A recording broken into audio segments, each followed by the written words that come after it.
Namo Bhagavate Vasudevaya.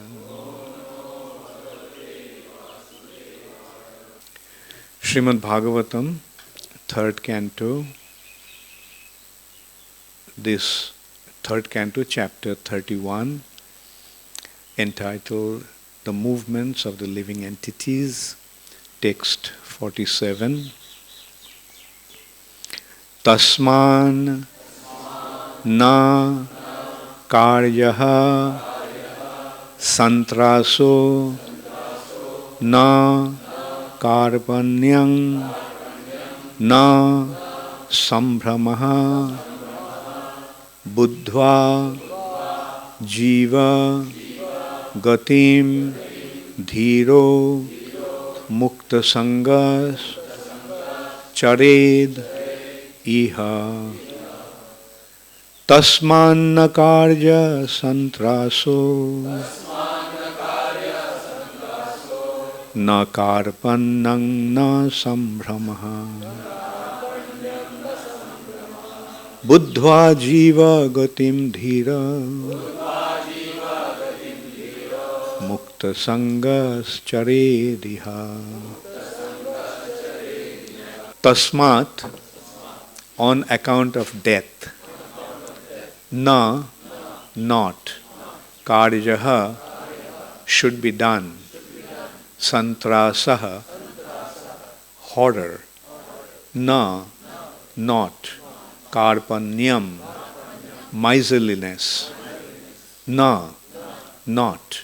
Sambhramaha, eagerness for material gain. Buddhva, realizing.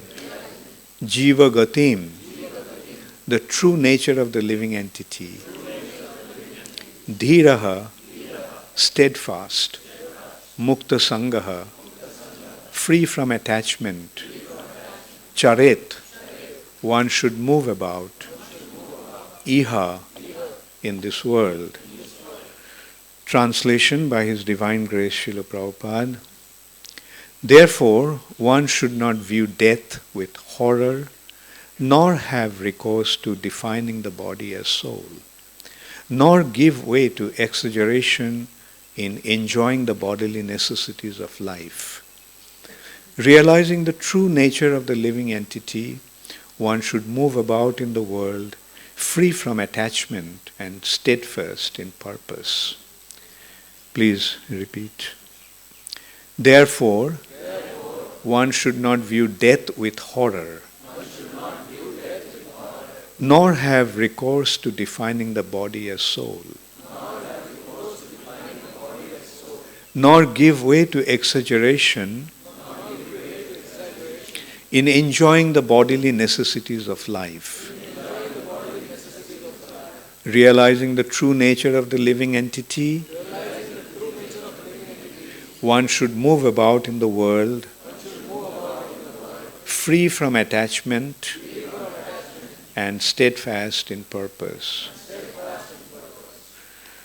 Purport by Srila Prabhupada. A sane person who has understood the philosophy of life and death is very upset upon hearing the horrible hellish condition of life in the womb of the mother or outside of the mother. But one has to make a solution to the problems of life. A sane man should understand the miserable condition of this material body.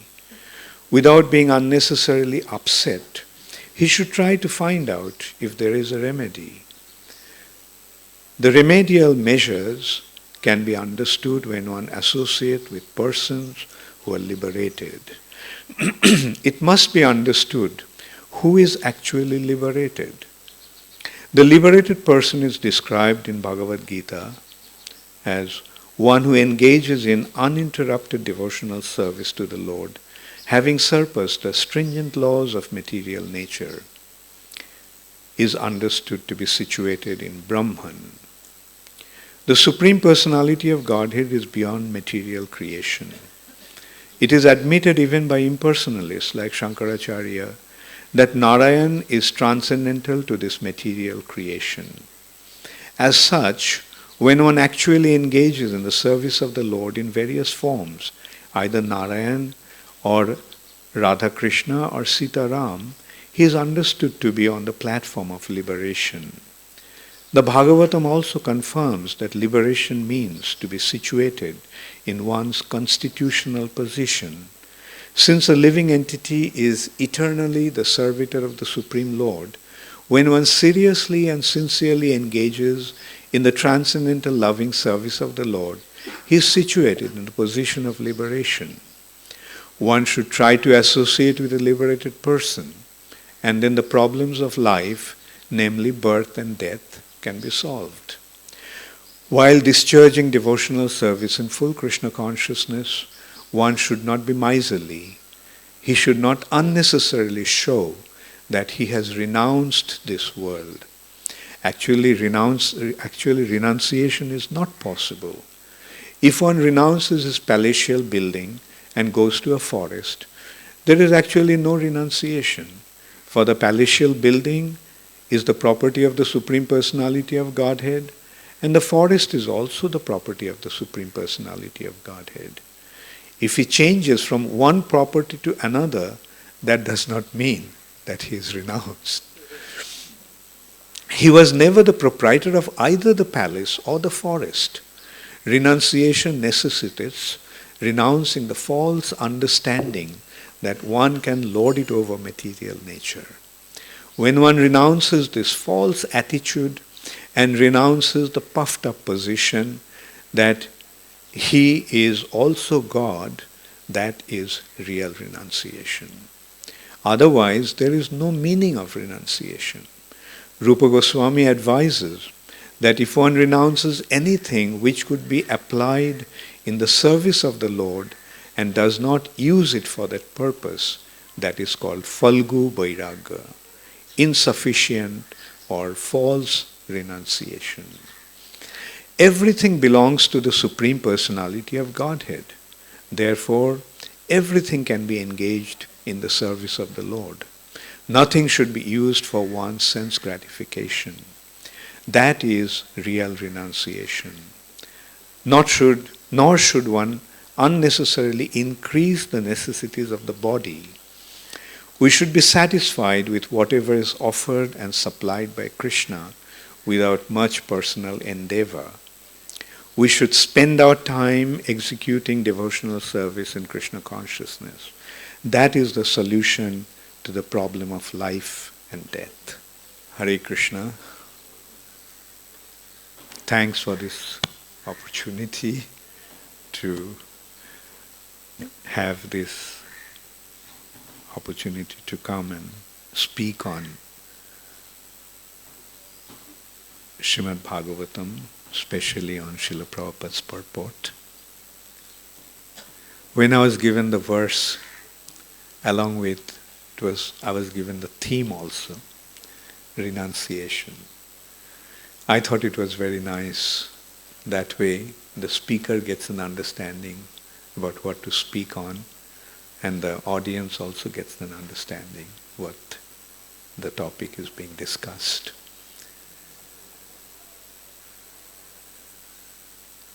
Here I think everything is first class. And I will take this opportunity to express my heartfelt gratitude for and appreciation for this wonderful arrangement that His Holiness Radhanath Maharaj and Gauranga Prabhu with their team has arranged.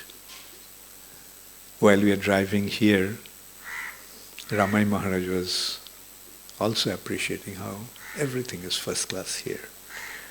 He was telling it's of the Western standard. Like even in the West we can have this kind of facilities or arrangement to have seminars and retreats. It's really first class. And I was also remembering that actually many people from the West are coming here for retreat. Radhanath Maharaj is arranging many wonderful retreats here where eminent personalities from the West are coming and participating in the retreats here. Thank you so much, Gauranga Prabhu. Thanks also to Radhanath Maharaj and his wonderful team here. So I think the verses are selected specifically, yeah. So I'll just give a little background of this chapter. This chapter is Kapil Muni's instruction to his mother, Devahuti.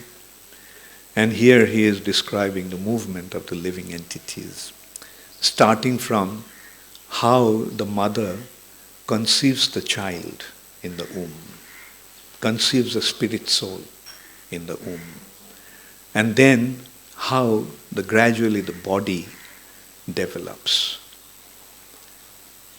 And then the body comes out of the womb and the condition, the body grows from childhood to boyhood to youth. And various phases, all the different phases that the living entity goes through is full of misery, full of suffering. That is what has been very emphatically pointed out, how the living entity suffers in the womb of the mother, how the living entity suffers at the time of birth, how the living entity suffers as it comes out of the mother's womb. And it has been described like, and the condition of the child is like a worm in the stool, like writhing in pain. And that is the reality. And it's also pointed out that the other living entities, subhuman species, do not really have the facility to decide for themselves. They are kind of subjected just to their instincts and the arrangement of nature. Other species of life are completely controlled by the arrangement of nature, whereas a living entity, when he gets a human form of life, gets a special prerogative. He can decide at that time what he wants to do. That is why the human form of life is considered to be so special. Labdha sudurlabhamidam bahu sambhavante. After many, many possibilities, bahu sambhavante. After many, many possibilities, one gets this human form of life. And it is very rare, sudurlabham. Because it provides a wonderful opportunity. Arthadam. This human form of life comes with a specific purpose. But at the same time, anittam. It's unpredictable. One cannot say when he is going to die, when death may come.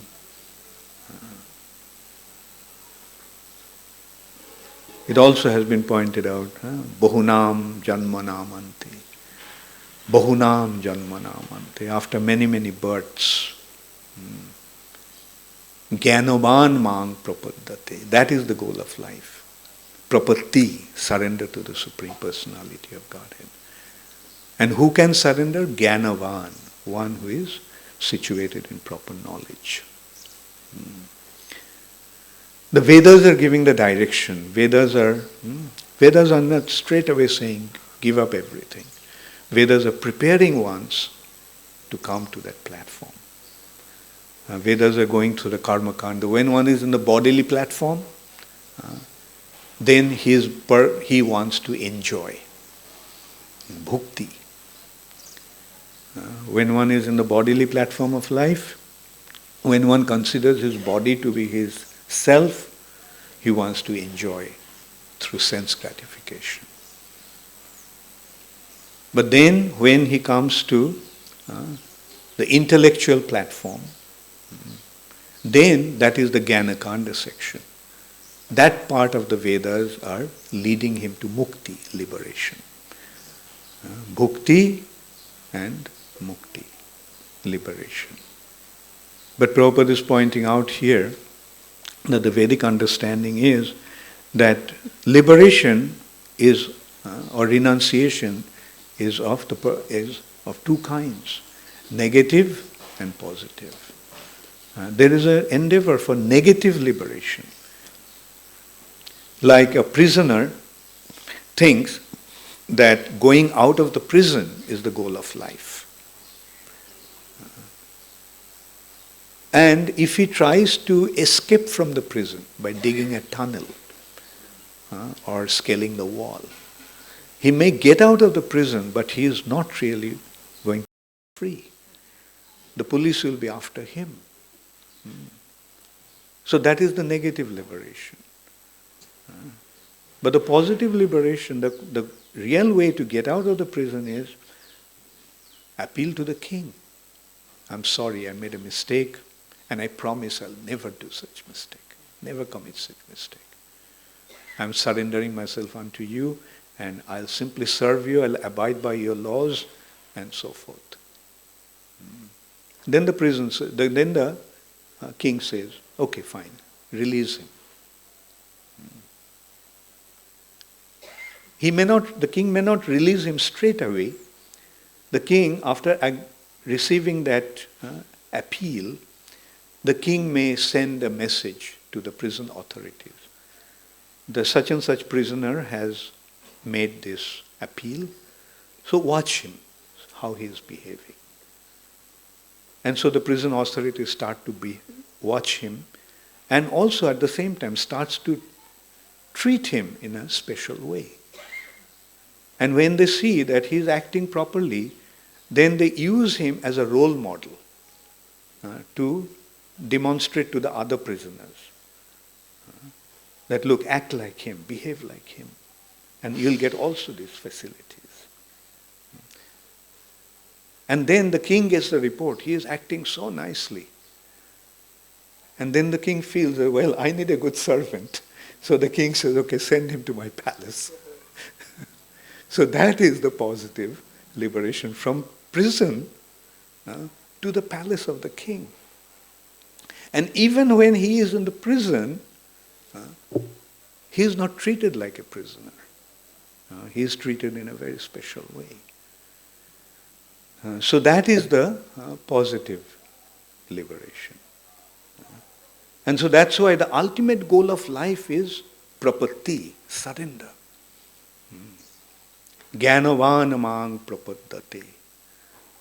Sarva dharman parityajya mamekam sharanang braja. Same, the word prapatti and sharanagati has the same meaning, surrender to the Supreme Personality of Godhead. So time and time again this instruction has been given. And when one becomes eligible to surrender in this way, Jnanavan. So, when one becomes properly situated in knowledge, just knowledge alone is not enough. Like Jnanakanda enough. Jnanakanda alone is not enough. Jnanakanda must be directed by a qualified teacher. And that is a Vaishnava. Otherwise, Chaitanya Charitamrita is saying, Karmakanda, Jnanakanda, kevali bishero bhanda. Both these aspects of Karmakanda and Jnanakanda section of the Vedas are two pots of poison. Even endeavor for liberation is a pot of poison. Should be rejected. So the ultimate goal of life is to surrender unto Krishna. Jnanavan mang prapaddate. Actually, Jnanakanda gradually takes from Naya, Vaisheshika, Sankhya to Yoga. And what is the ultimate culmination of Yoga? Yoginam opi sarvesham. When one achieves the perfection of Yoga, then what happens? What is the perfection of Yoga? Perfection of Yoga is Samadhi. And in Samadhi, a yogi sees the Lord in the heart. And when he sees the Lord in the heart, then he sees his minute situation in relation to the Lord's absolute situation, and he naturally surrenders unto him. That was the ultimate perfection of yoga, is to surrender to Krishna. Yoginam api sarvesham mad gatena antaratmanaha Shraddhavan bhajate jomam same yukta tamamataha. The purpose of yoga is to link, to become connected to the Supreme Lord. And yukta tamaha, the most intimately connected to the Lord. The comparative and superlative.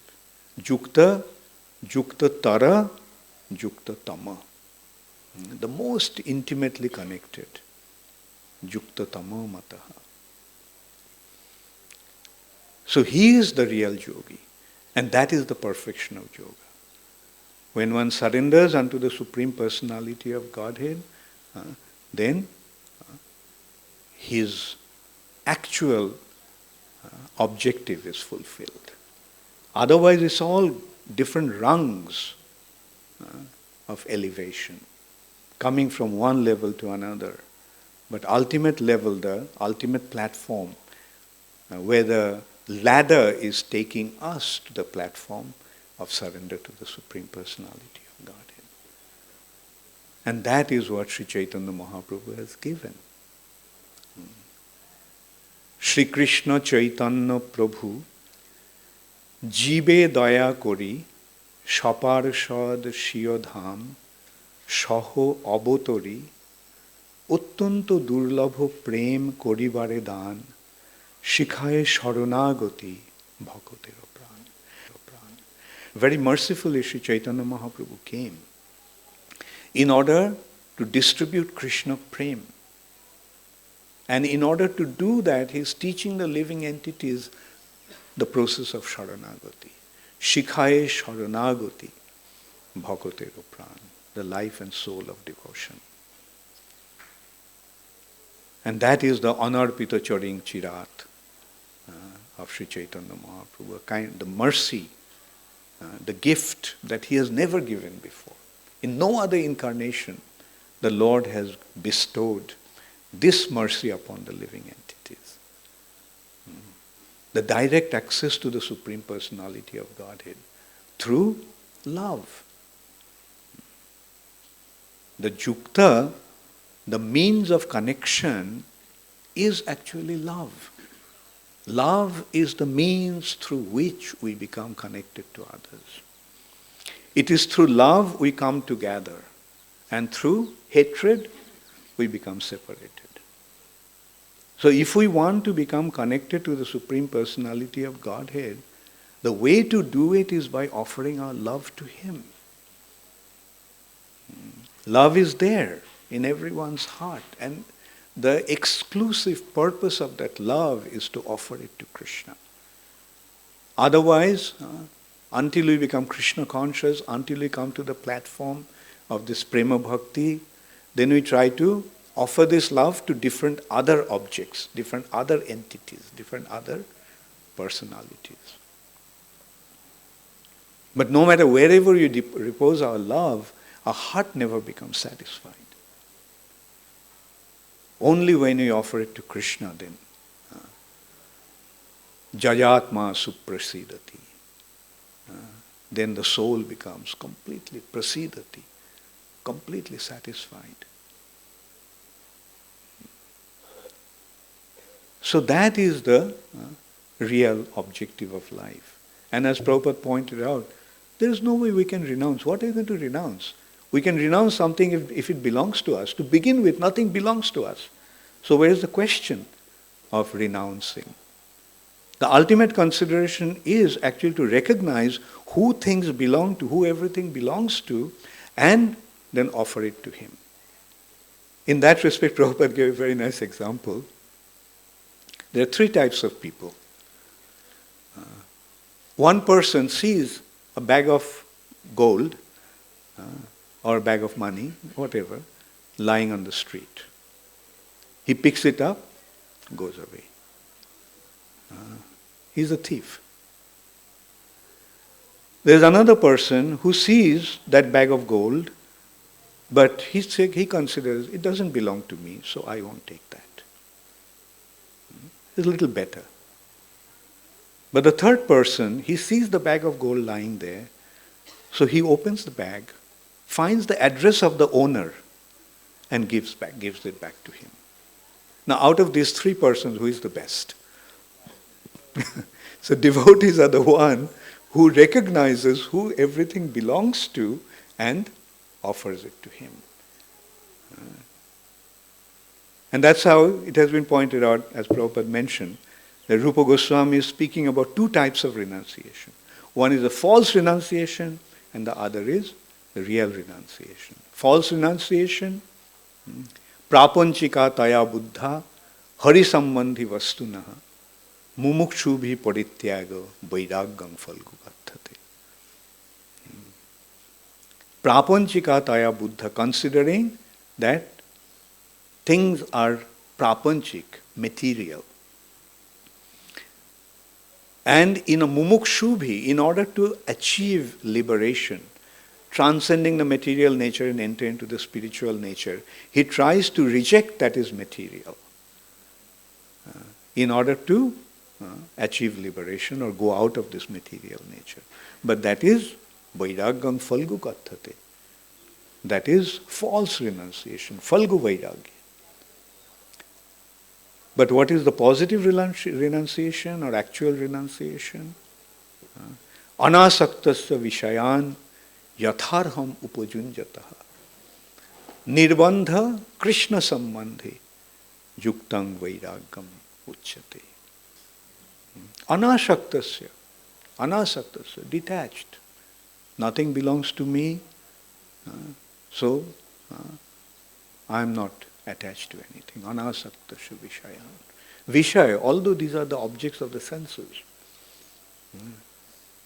the objects of sense gratification, sense enjoyment. But jatharham upajunjata, collecting them. But how? Nirbandha, not with his own purpose, Krishna sambandhe, in relation to Krishna.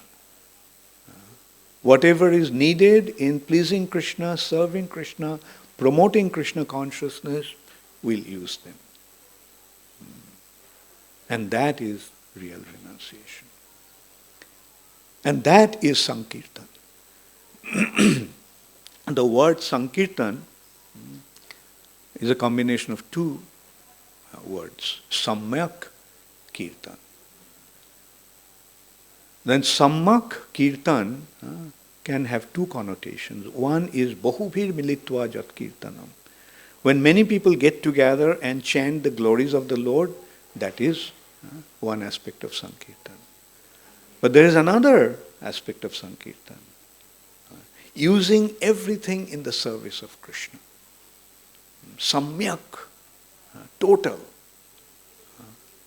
Using everything. And that is the Sankirtan that Srila Prabhupada taught us to practice. That is the Sankirtan that Srila Bhakti Siddhanta Saraswati Thakur and Bhakti Vinod Thakur taught us to practice.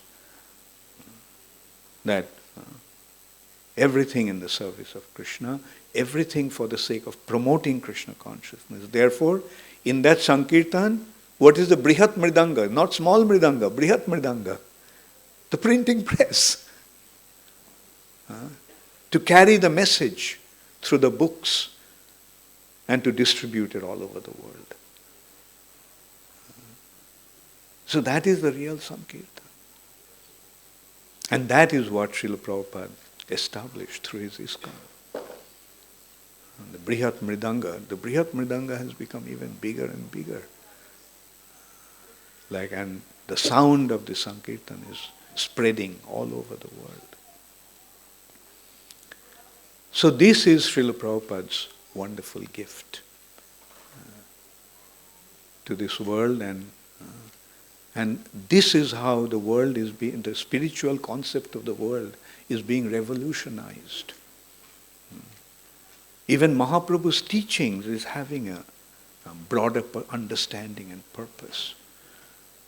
People used to generally, previous to Srila Bhakti Vinod Thakur, people used to think Sankirtan means just chanting together, congregational chanting. But then these three personalities came and gave a different understanding or proper understanding of Sankirtan. It is true, Hare Nama, Hare Nama, Hare Nama iva kevalam.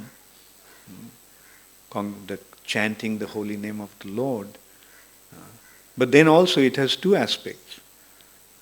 Kirtan, what's the Kirtan and Sankirtan? When We chant loudly, it is kirtan. When one chants loudly, it is kirtan. And when one inspires others also to chant together, that is sankirtan.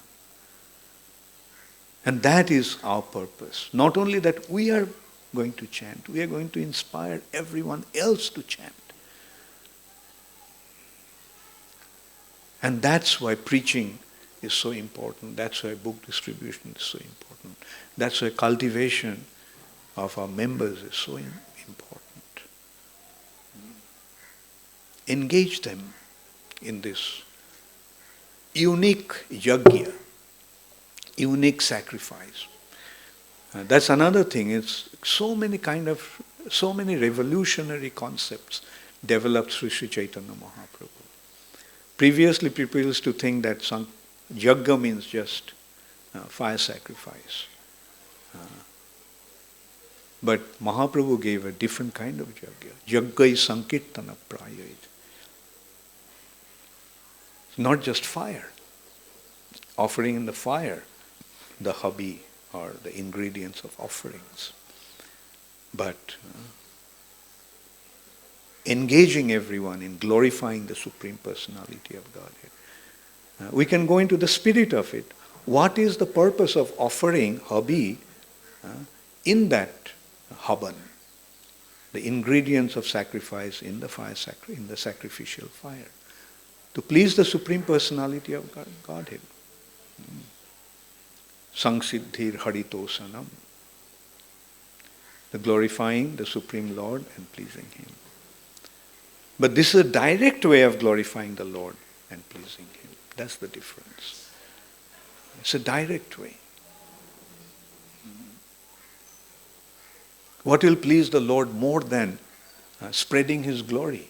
Not that He wants to listen to His glorification. Krishna is not concerned about listening to His glorification. Krishna's concern is that His glory is broadcasted so that others recognize Him and come back to Him. Krishna, the Supreme Father, is waiting for His children to come back to Him. And those who assist Him to come back to Him, to bring back those children, Krishna becomes extremely pleased with him. Krishna has given us an opportunity. Okay, you want to enjoy? Go ahead, enjoy in this material nature. And see for yourself how it's like. But then we suffer, but we don't learn until somebody comes and tells us, look, you're suffering. And that is a Vaishnava. Bhaktivinoda Thakur wrote, O Sharagrahi Vaishnava soul, thou art an angel fair. Lead me on to Vrindavan and Spirit's power declare. So that Sharagrahi Vaishnava is the guide who leads us to Vrindavan. Lead me on to Vrindavan and Spirit's power declare. There rests my soul from matter free, upon my lover's arms, eternal peace and Spirit's love are all my chanting charms. So that is the ultimate goal of life. To get back into that loving embrace. There rests my soul from matter free. That is the real freedom from matter. There rests my soul from matter free, upon my lover's arms, eternal peace and Spirit's love are all my chanting charms. So that is the goal of Sankirtan. And that is what Srila Prabhupada had given us so wonderfully. And now it's up to us to distribute it all over the world. Thank you all very much. All glory is to Srila Prabhupada. Does anybody have any comment or question? Thank you, Maharaj, very much for a wonderful class. You said actually we do not, nothing belongs to us, so there is a question of renunciation. but there are many things under our care, we write care of. So, and so I was just thinking that how we utilize although we identify that everything belongs to Krishna, it is to be used for Krishna's service, but then the tendency that I want to use these resources in the way it will make me happy, or or in this particular project, this is for the service of Prabhupada and Krishna, but I want to utilize the resources. But there could be sometime a better, some other project which may please Guru and Krishna more, and if the resources utilized there. So this ownership tendency, that I am in charge of the project, and Mameti, these resources do not belong to me but should be utilized like this. So how can we overcome that? Will we say that is a renunciation to overcome that tendency will be called renunciation, or? Yeah, as I said, like the positive renunciation, yukta vairaga, harisambandhi vastuna, whatever is there, whatever can be used in serving Krishna, pleasing Krishna, we use that with a mood of anasakta savishayan, with a mood of detachment. Like things will come to us, but we shouldn't think that they belong to us, but we should consider that they are coming to us to be used in Krishna's service. Right? Like yes, money comes to us, right? But I have the option to think it's mine, or to think it can be used in Krishna's service. And then we see how appropriately it can be used in Krishna's service.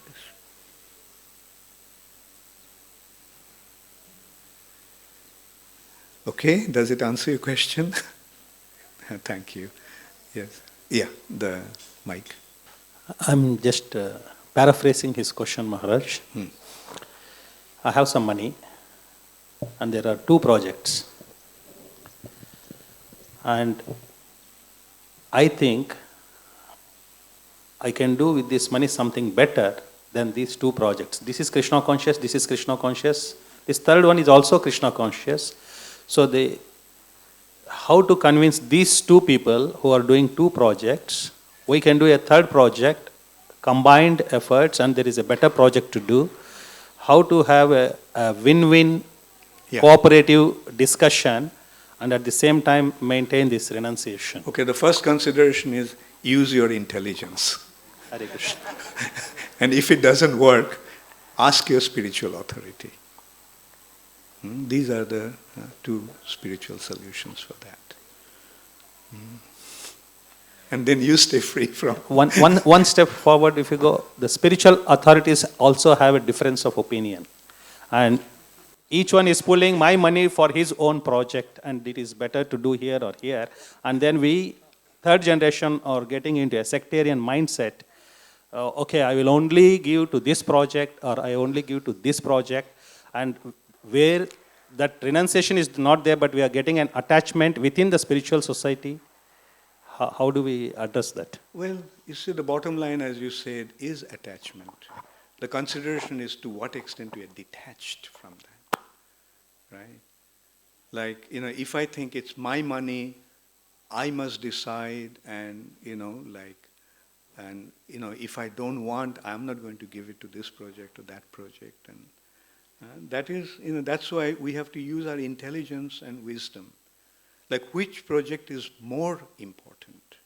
Which project needs this money more than the other? And if we cannot decide, then we can go to a spiritual authority. As you said, even if the spiritual authorities are in conflict, then go to the GBC body. So, ultimately, somebody has to decide, what is right and what is the appropriate way of doing it. Okay, thank you all very much. All glories to Srila Prabhupada. Go with him.